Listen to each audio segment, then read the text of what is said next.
Hello again, everybody. It's 45 minutes after the hour. This is Roger Rott, and you're listening to Dead Radio. The birds are singing, war is raging, the enemy is closing in, and it's another beautiful day in hell for all you grunts out there in the field. And now, here's the weather.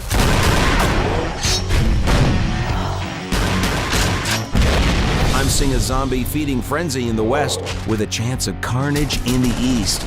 The dead are growing in number every day, but the good news is they aren't getting any deader. Thankfully, it's a comfortable 78 degrees outside. Now, for all you noobs, here is your tip of the day. You're facing the enemy and the horde. It doesn't matter which kills you. Last man standing wins. So, use those zombies to your advantage. You know, they do give you those Z-mods for a reason. Deploy them at any unsuspecting enemy and watch the zombie buffet begin. But don't get too cocky, our enemies have the same toys. Well, anywho, that's it for today. We here at HQ thank you for your service, and remember to tune in tomorrow for our next tip of the day. If you're still alive. Frankly, it's amazing you survived this long.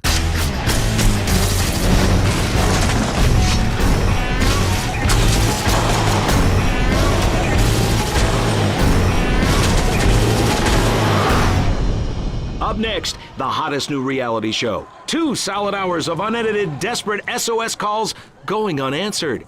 It's not that we don't care, but, we don't.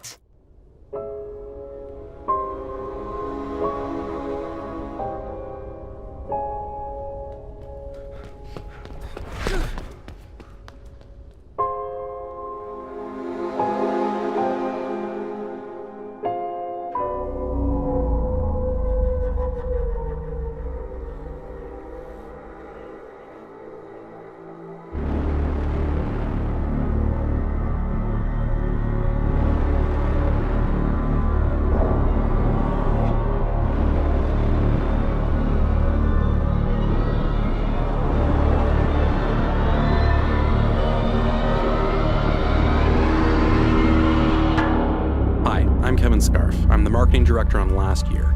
Last Year is an asymmetrical multiplayer horror game where one killer has to hunt down a group of teenagers. I'm playing as the Slasher, one of 3 playable killers that ships with the game. The game is set on Halloween night in 1996.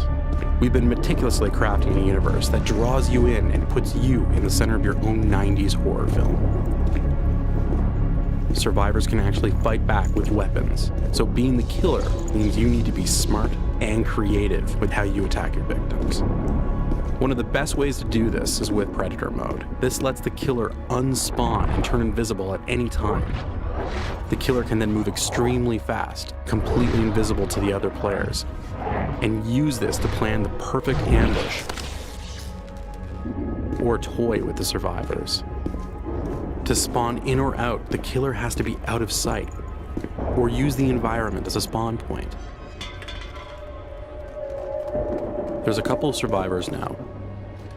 It looks like Chad and Troy. They might actually have weapons already, so it could be risky to try and attack 2 people head on. What I'll do is unspawn and look before I plan my attack. First, I'll place a trap here. Last Year is filled with different environmental spots, like this trapdoor, that the killer can use to separate survivors from one another. Now I'm going to actually use that skylight up there as my spawn point. Now that I've trapped him, I'm going to go in for the kill.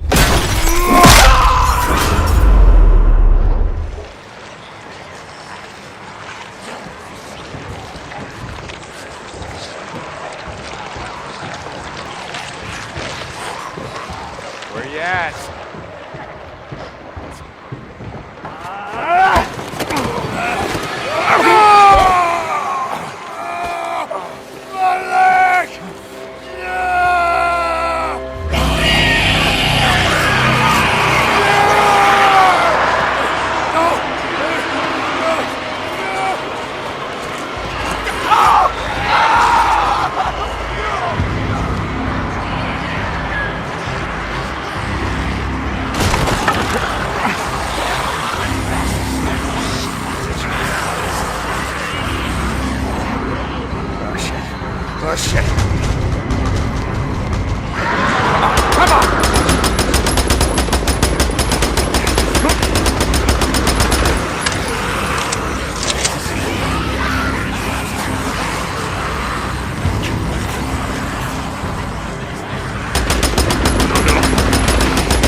on the path of the right,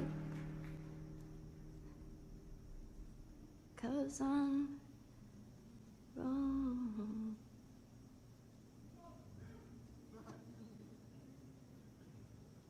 What are you doing, kiddo? You really gonna go through with this?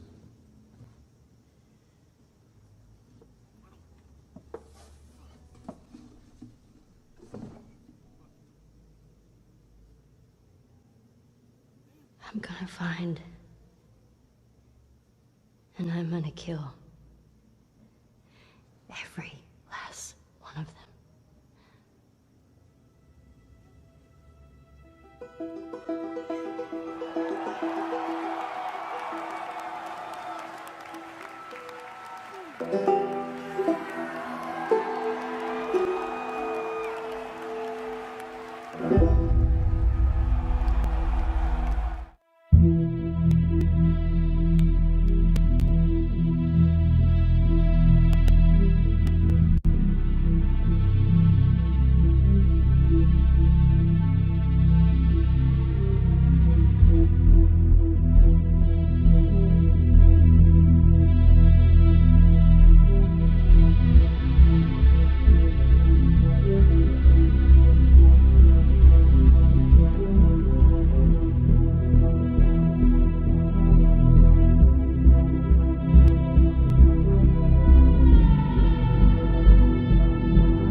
The game also provides a first-person perspective camera for the combat mode, and everything works well there too. Once you enter combat, you'll be able to perform different moves and attacks. For example, you can try to circle around your opponent and control the fight from a distance. During the combat, you can defend yourself or attack. From defensive moves, you can use block or dodge, and from the attacks, you can choose kicks, punches, and combo moves. A dodge is used when you want to outmaneuver your opponent and then strike back in a counterattack with a different combination of punches and kicks. With the left mouse button, you can perform punches. With the right mouse button, you can do kicks. Combos are performed by pressing a combination of keys followed by left or right mouse button, depending on whether you want a punching or kicking combo. The skill level of your character will define types of moves your character will use during the combat. So, for example, he might do a simple jab or a cross. Or, if he's more skillful, then he can step in, close the distance, and use a more powerful punch. Combos are special attack combinations that inflict more damage than a normal punch or kick, but they also drain stamina at a faster rate. The best way to use a combo is against a dodge or a block, and if you perform the combo successfully, you'll increase the chance for a knockout. Along with the skill level, the character's attributes